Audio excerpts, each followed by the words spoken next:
Okay, welcome friends to another great episode of the Booming Business Podcast. And this one is literally going to rock your world and your business in all ways awesome. This is your host, Shannon Lavinia, and today I have the astounding privilege of interviewing a guy that I hold in the highest esteem. He's been an incredible mentor to me in my rise up in life and business, and that is Mr. Grant Cardone. How are you today, Grant? I am awesome, Shannon, and I'm better because I'm spending time with you. Oh, well, I can say the same, that's for sure. Okay, before I get into questions, I definitely have to do you the justice of an incredible introduction. For those of you who don't know Grant, you may be living under a rock because he's all over the place. But Grant is the author of 5 books, including The 10X Rule and Sell or Be Sold. He's also the creator of 5 TV shows. Of course, my personal favorite is the G&E show, I have to admit. And he's a business strategist, marketing branding expert, and the leading international sales expert in the world. He's the founder and CEO of 5 multi-million-dollar companies, which make over $100 million a year in sales annually. And really, the reason that I love Grant and Cardone University so much is because their entire focus is on helping small businesses, entrepreneurs, and Fortune 500 companies really boom and create jobs and a tremendous thrust in our economy. And I just love that because that's creating an amazing environment for people to be able to thrive in. So Grant, today I wanted to talk to you all about the 10X rule. This has had such a profound impact in my life. But really, what inspired you to create the 10X rule and get it out there? And what are you seeing as the impact on the planet right now with this? Well, look, Shannon, the reason I wrote the 10X rule was not really for other people. It was for me. I admit that I am selfish. And the first problem I'm trying to solve is, and I say that before you judge me for being selfish, I say that because I'm trying to take care of myself and my family and my dreams. And I was dissatisfied with where my life was. So here I was 51 years old at the time, maybe 52 years old. And I'm dissatisfied with the level of success that I had achieved. And I know anybody listening, I'm sure that you've experienced parts of your life where you were not happy with where you were at. And so I said, I'm going to write a book. I'm going to write a book for me to figure out how to navigate my way to the next place that would satisfy me. And I asked myself, where would that have to be? And the answer that just literally popped into my mind out of nowhere was, well, I would have to 10X the condition of my life right now, which didn't just mean money. It meant my marriage. I thought about my marriage first, time with my kids. I thought about my free time, how I would spend it. I thought about maybe getting rid of the worry and the anxiety and the fears and like, dude, what would I really do? Like, would I be running the operation I have now, or would there be more people? And the answer was, there'd be 10 times more people.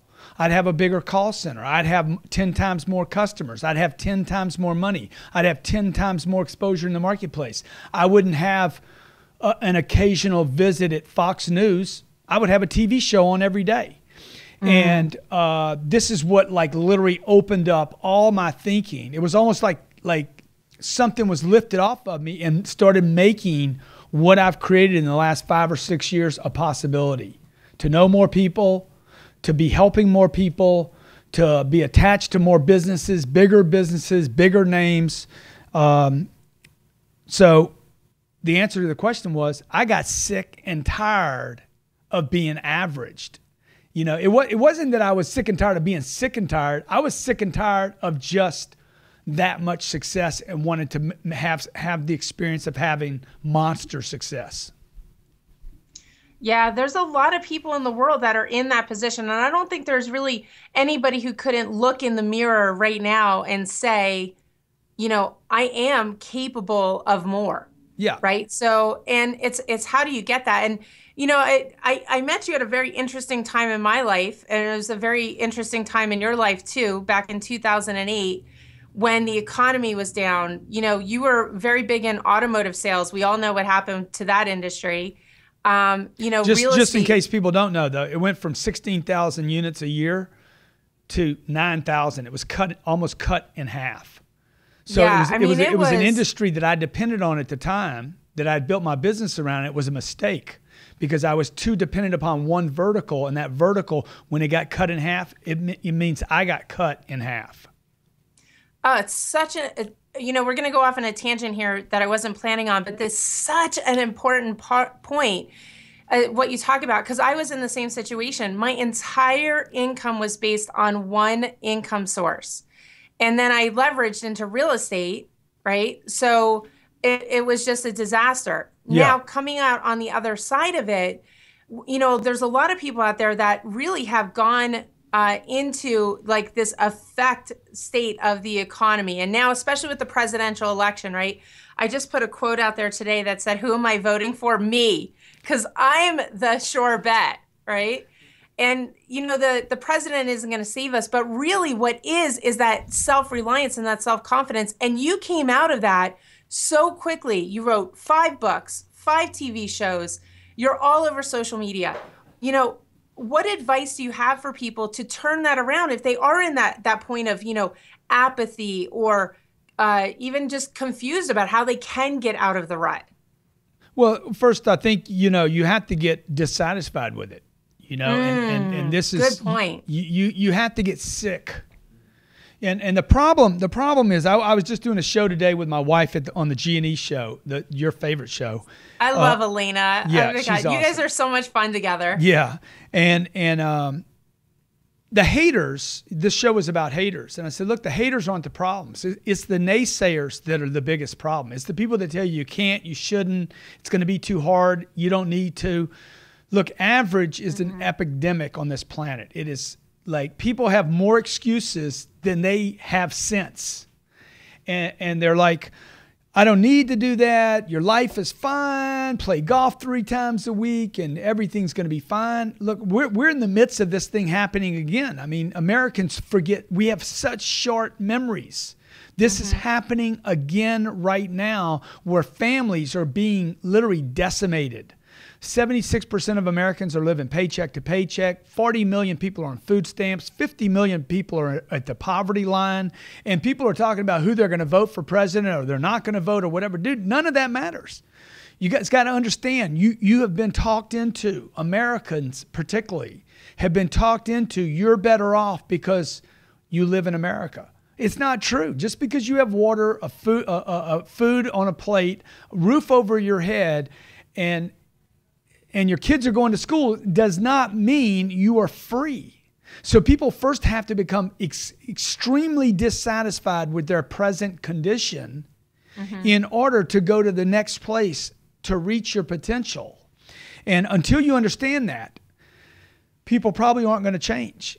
All the motivation in the world, the weekend conference, walking on fire, having somebody tell you about hustle, hustle, hustle. It's not that simple. Okay. You have to have a think big enough to like, I want to push through these obstacles. I want to, even if I don't feel like doing it, I want to push through the obstacles to get to something big enough, enormous enough, good enough that literally my life, the condition of my life and the people around me changes so much that it would be worth walking through hell to get to it. That's it's amazing.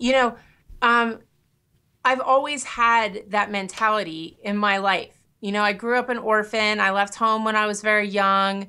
And for me, it's always been a game, right? Let's see what the next thing I can conquer and create is going to be. And I remember, when I lost it all in real estate, so I went from 7 figures, lost it all in real estate. And I was in a grocery store. I didn't even have a car. This was 2012. I'm in a grocery store and I've got my, $45 that I'm like calculating out, hoping that the groceries are going to be okay. And the woman in front of me is doing it too. And she ran out of money. And I said, you know what? This is not my life. Take the $45. All of it, because I'm never in a million years doing this again. Yeah, dude. You see, you were already broke.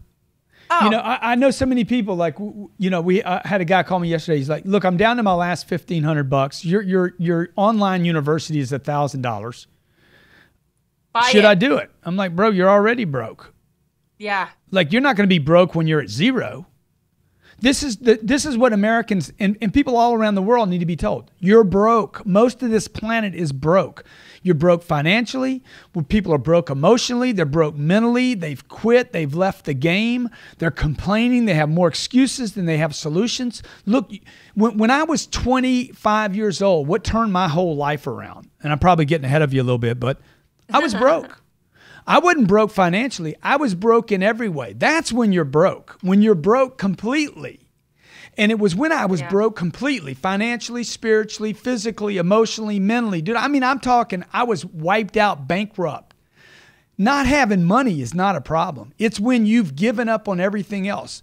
When you're checked out from your persistence, creativity, startups, your motivation, a desire, your goals, that's when you're busted. And at 25, I was broke.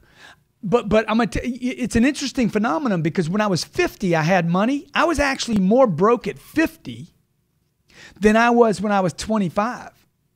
Because at 50, I had money.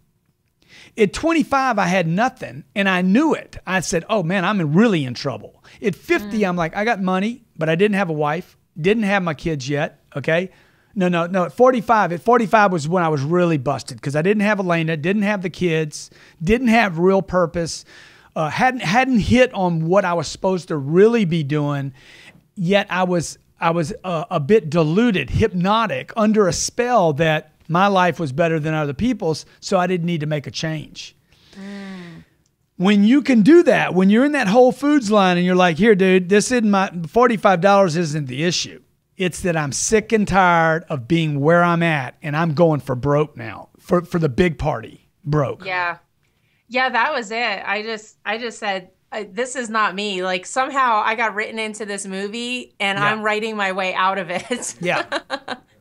and within 6 months, I was back to a six-figure income. But it did take that decision. Yeah. And then it took a lot of concentrated effort, and that's really what I see with you, Grant, is once you figured out your purpose, then you backed it up with a tremendous amount of aligned effort to create what you've created thus far. Yeah. What had you recognize that, like, this is it? This is my purpose. Let me explain that the aligned effort is not really true in my case. Okay. I'm not laying out some business plan here. And I don't think you need to. I think once you tap into why, like, and there's been thousands of books written about purpose, why, reason, motivation, and all that. But the problem is, look, it's not one purpose. Nobody has one purpose. And by the way, that purpose matures and it changes and it alters. At 25, when you're broke, the purpose is, dude, I need some money. And there's nothing wrong with that purpose. People are like, money's not a big, dude, when you're broke, it's a big deal. Yeah, when you're just getting by, it's a big deal, okay? But then once you get a little money, then you're like, okay, how am I going to protect it? Then I have the family. How do I take care of them? What does it really take? Then I start thinking about my mom who didn't have enough money. Then I start thinking about my sister that might need some help. Then I start thinking about the church that I love, right? So then you start like the purpose should be doing this all the time. Like it should be growing, manifesting, expanding. It's not one purpose. Nobody has one purpose. Now I might be wrong about that, but I know I'm right for me. My purpose is like the ocean. It comes in, it goes out, right? It keeps doing this thing here. And it should, as I grow older and reach more of my potential, it should start like really expanding to other parts of life to where all of a sudden I meet Shannon. Or maybe I become interested in people in China. Or I was on my way to Guatemala City yesterday where people are starving. They don't know how to make $1, much less 10,000. So I become interested once I tie my purpose, back it up with my potential, keep pushing hard. Effort's the right word, but it's not aligned. It's like massive effort all the time, knowing I'm going to discover stuff I don't even know about. There's stuff that's going to happen to you that you could never, ever write in a business plan. If you knew it was going to happen, you wouldn't even do it. Like you wouldn't even take it on if you knew how many different things were going to come your way. So I would just say, look, 10 times, whatever you think you're capable of, 10x that. Whatever the dream is, if you want to make one hit movie, make it 10. Set it up for 10 because you're going to need 10 in the pipeline to get one to hit. All you got to do is go research movies that didn't make it that did. And some of the biggest movies ever took 12 and 15 years for somebody to buy, So just 10x. I mean, if I was going to tell anybody anything, it'd be like, no, really do 100. Not 10, but 100 becomes too much for most people. So I'm like, just call it 10x because 10x really is 100 anyway. Yeah, I love it. Well, plus, I mean, it just creates such a broad vision. And I absolutely agree with you because opportunities have shown up for me based on decisions that I've made to do something. And then all of a sudden another opportunity shows up that I never in a million years would have imagined. So absolutely. Now, social media, you're all over social media. Yeah. You write about it in a number of your books. How has that impacted your reach and your 10x and your results? Well, I'll tell you the pivotal point for me was when Twitter originally came out and it was starting to grab traction. Mm-hmm. And everybody was talking about the 140 characters. And I heard myself say, that's the dumbest thing I ever heard. And I was convinced of it at that moment. And I'm walking to my office. I still remember where I was at. I was in Los Angeles. And I'm walking to my office. And I'm like, you sound like some old man.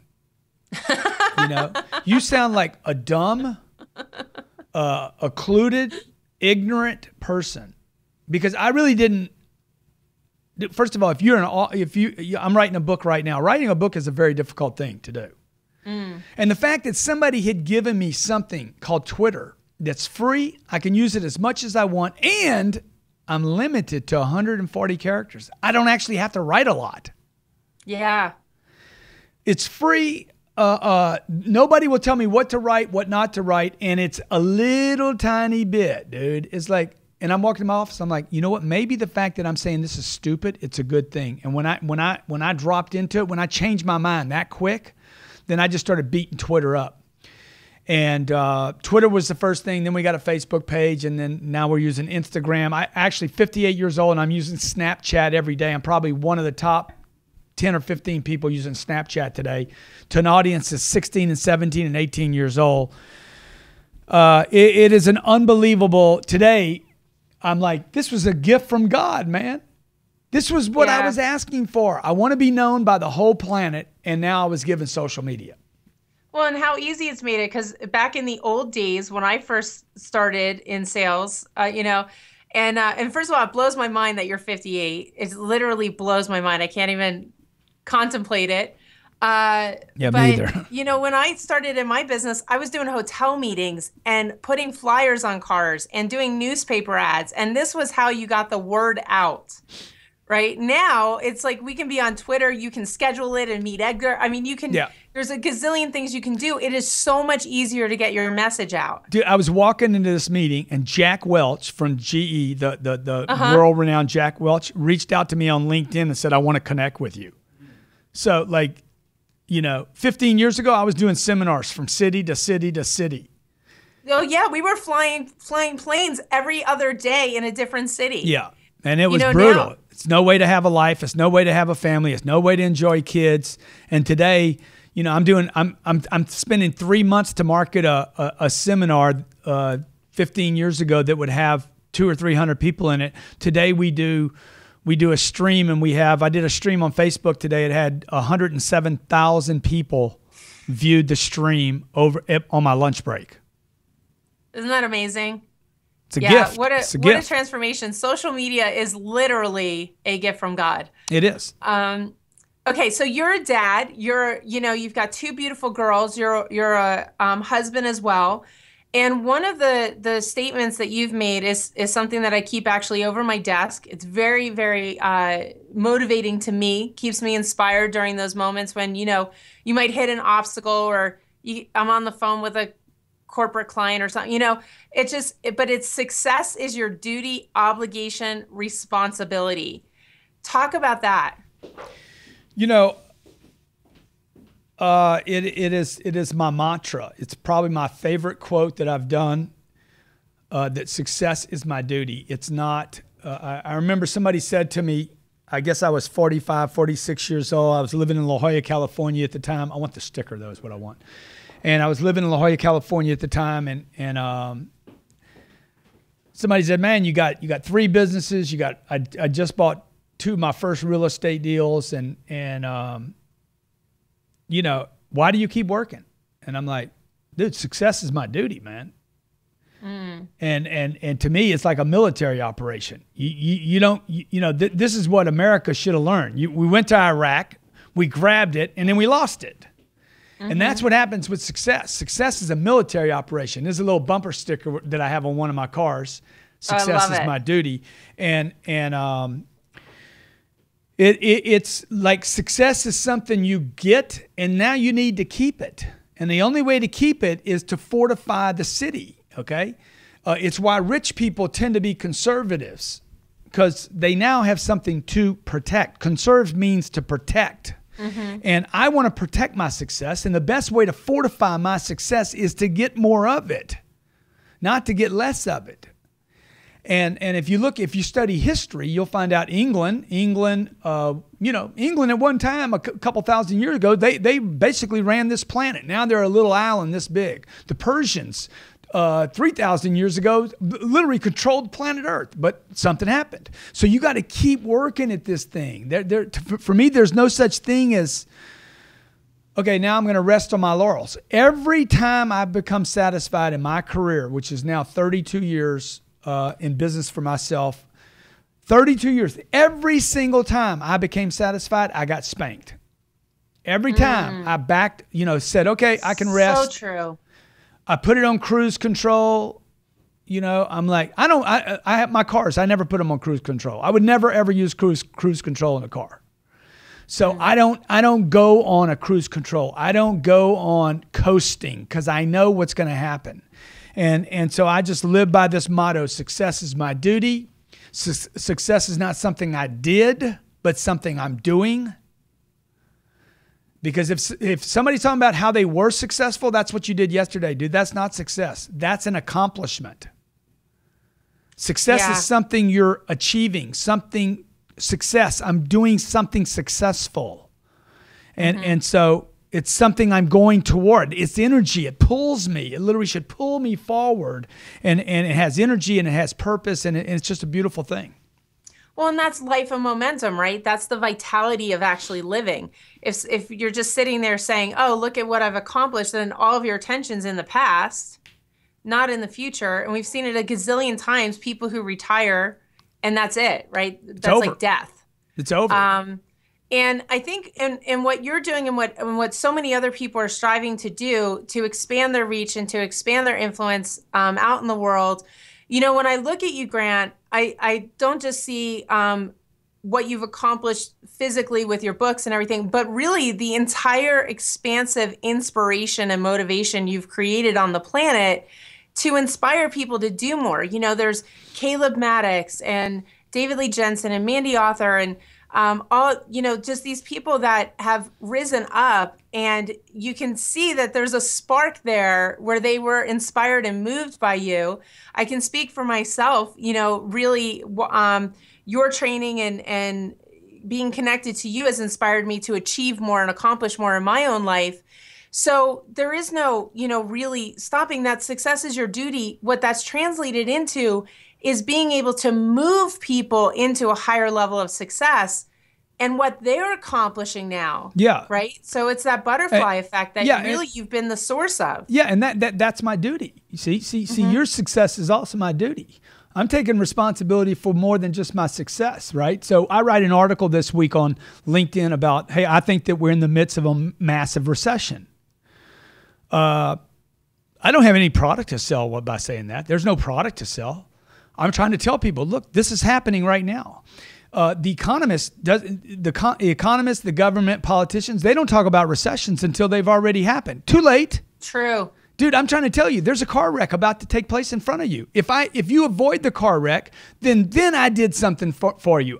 I don't do something for you because I show up at the car wreck. So I'm telling people, look, you have to change your condition right now. Education's not working. That's the past. We know that. What are you going to do about it? So what do? I create an online platform that's affordable. It doesn't cost $80,000 a year. It's affordable for people to learn the skills they need to learn so they can actually expand their business, take care of their families, get in front of the people they want to get in front of. So we do a lot of things around here to just keep pushing on this. We don't measure money first at my company today. I used to measure money first. Today we measure, are we getting success through other people? Are we causing Shannons and Bobs and Davids? Are we changing other authority, thought leaders' thinking? I had a guy in here a month ago. He told me in the interview, very, very successful guy, hot, on fire guy. Okay, he's one of the top 5 social media people in the world today. And he says, you know, if I can convince a woman that works for 45 grand to go work for herself for 45 grand, then I've done something. I'm like, no, you hadn't, dude. You need to tell her the truth. Nobody can live on 45 grand. It doesn't matter whether it's for somebody else or for yourself. In fact, for 45 grand, stay at the job. Don't go work for yourself because it's suicide. So my job is different than his. My job is to tell people, no, you have to, number one, you have to make money. Okay. We live on an economic planet. This is my message to everybody before they buy any book from me. If you don't want to make money, do not listen to my material.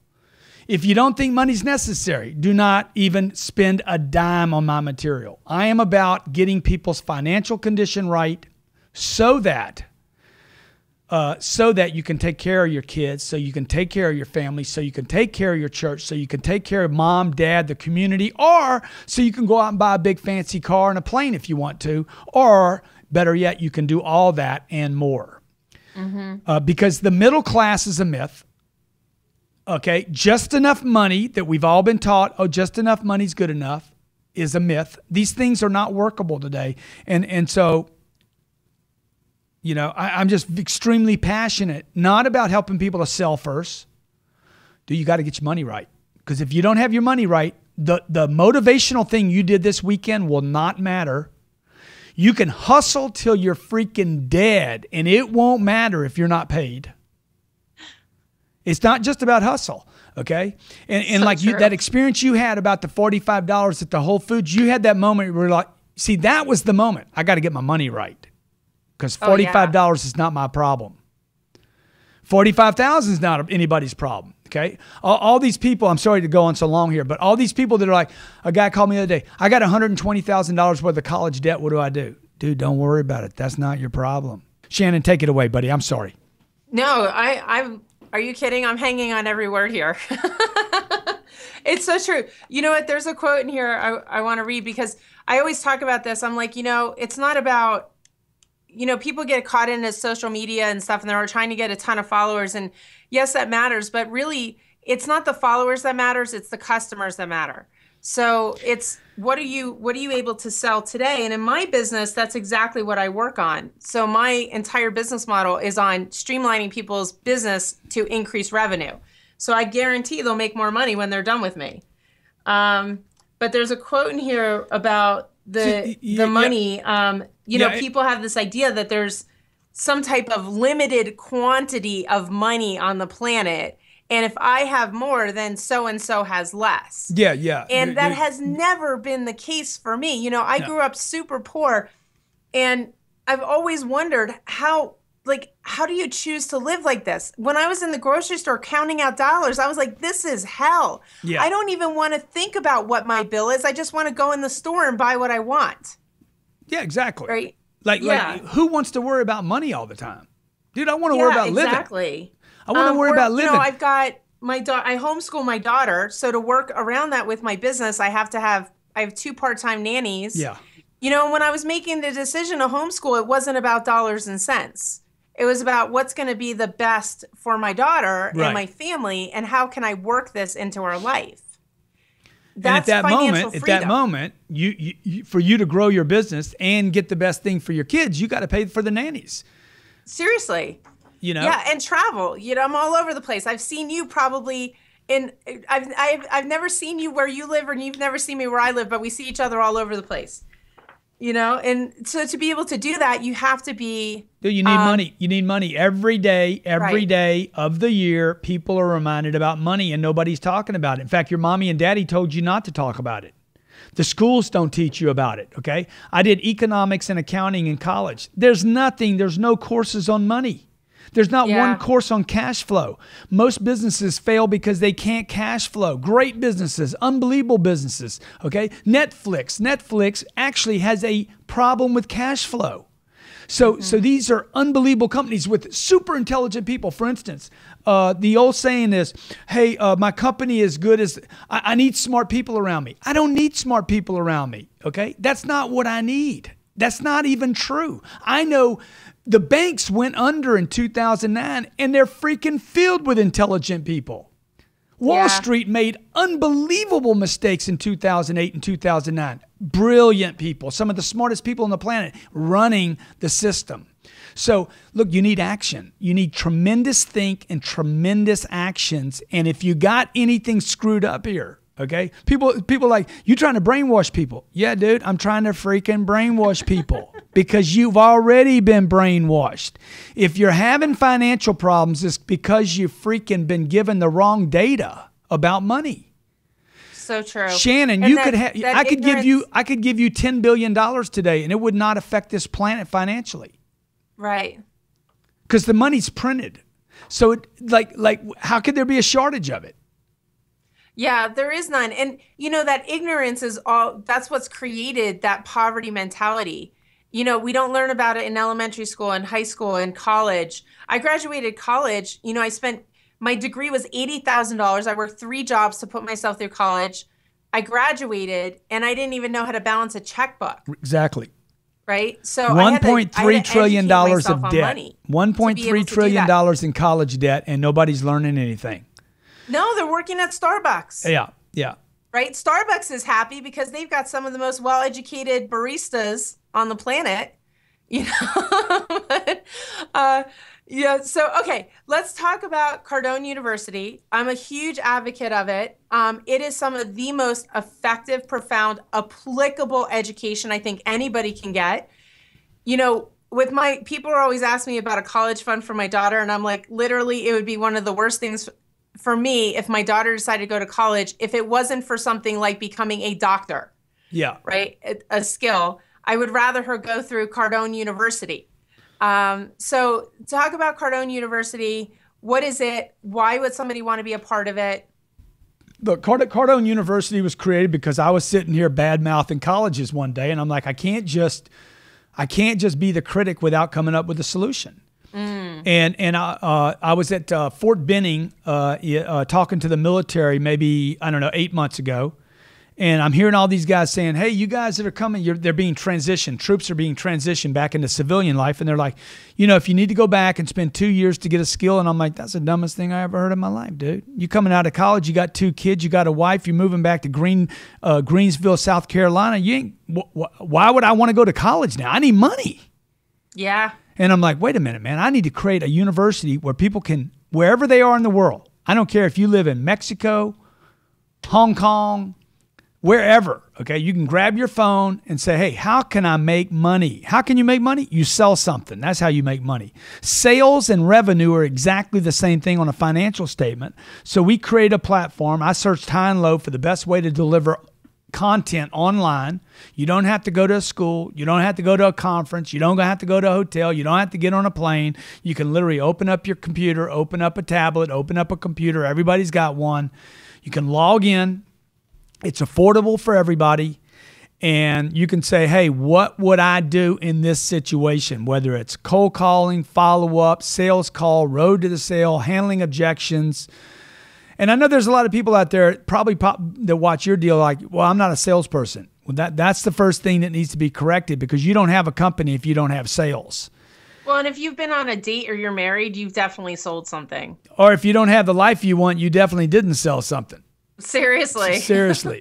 Like if you're at the grocery store and you got a financial problem, you got a sales problem. So Yeah, at the end of the day, very it all true. comes down to that one thing. How do I communicate? How do I get somebody's attention? How do I market? How do I promote? If you don't want to call it sales, fine. Let's call it marketing, branding, promotion.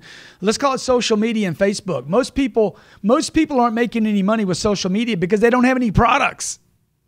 True. I'm like, dude, what's your offer? Well, I don't have a product. Well, then nobody can buy anything from you. Because they don't understand the basic sales mentality. For you to own a business, Mark Cuban says the first thing to learn about business is sales.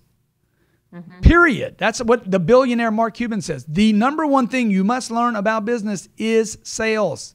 Period. Quotation marks, Mark Cuban. So I'm like, dude, that's what I need to learn. Good enough for me. Yeah, it's true. I mean, I started in sales when I was 8, and I started selling wrapping paper and greeting cards door to door so that I could get a bike and people wouldn't know how poor I was. Right? You know, I'll tell you a better story than that. That's a great story. I'll tell you. Robert, how old were you, Robert, when you came here? 24 years old. Robert comes to me, never sold anything, right? Robert never sold anything to anybody under any conditions. Nope. Never. Okay, Robert sold 100. How big was that contract yesterday? 150,000. $150,000 contract yesterday. Okay, so and Robert didn't do that. Huh? 400 grand for the month. 400 grand for the month.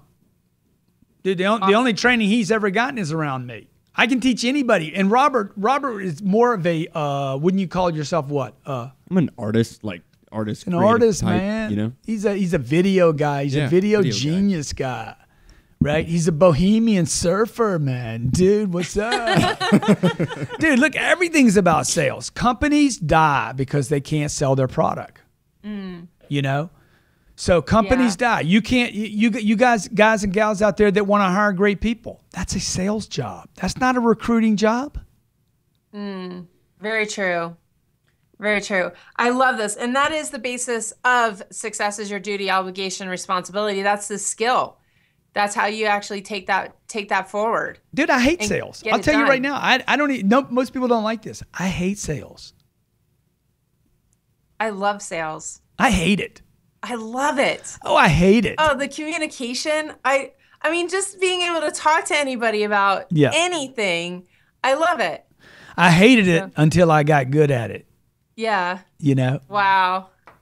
I would much rather people give me so money. many You know, people think I'd it's a like the burden, government right? to give me a bunch of money, Shannon. But the problem is the government's already given 50 million people money. And if they're going to give people money, they can only give you $19,000 a year because there's no money left over. Yeah. So. Well, this has been an amazing conversation, Grant. Any last words of wisdom or anything else that we didn't cover that you want to add? Look, yeah, I want to add this. Look, it's not just about the hustle. It's not about the state change. It's about what you're doing every day to add skills. You don't have the skills and you don't have the purpose, you will not stay on the hustle and the state won't change. I'll tell you what your state's going to be. It's going to be depressed. It's going to be angry. It's going to be resentful. If you're ever in those agitated, angry, pissed off, if you got this gnawing in your gut that says, damn, I should be doing more. If you ever get inspired by somebody's greatness and you're like, I can't believe they thought of that. Dude, that's in you. This thing is in you. Grab that. Become obsessed with it. Become obsessed with your environment. Become obsessed, completely maniac with making sure that you have what you want because you deserve 10 times, 100 times, 1,000 times more than you've ever imagined. And everybody here, if Shannon can do it and I can do it, damn it, you can do it and you should. Absolutely. Grant, I completely love and adore you. You're fantastic. Thank you for being a part of the Booming Business Podcast. This interview has been outrageously inspirational. It's going to help so many people. Now, for those of you who are listening, it's time to put it into action, right? Listening doesn't really do it for you. You have to actually apply this. So head on over to 10xboom.com, 10xboom.com. That's going to take you right to Grant's site. You'll learn all about 10x everything and Cardone University. And again, as a member, I can just tell you, do it. It will be the best decision you've ever made. And then, of course, join in the conversation at rockyourresults.com. I'd love to hear your comments and feedback on this fantastic interview today. And thank you for being a loyal listener of the Booming Business Podcast. Love to you all, and let's get out there and rock it.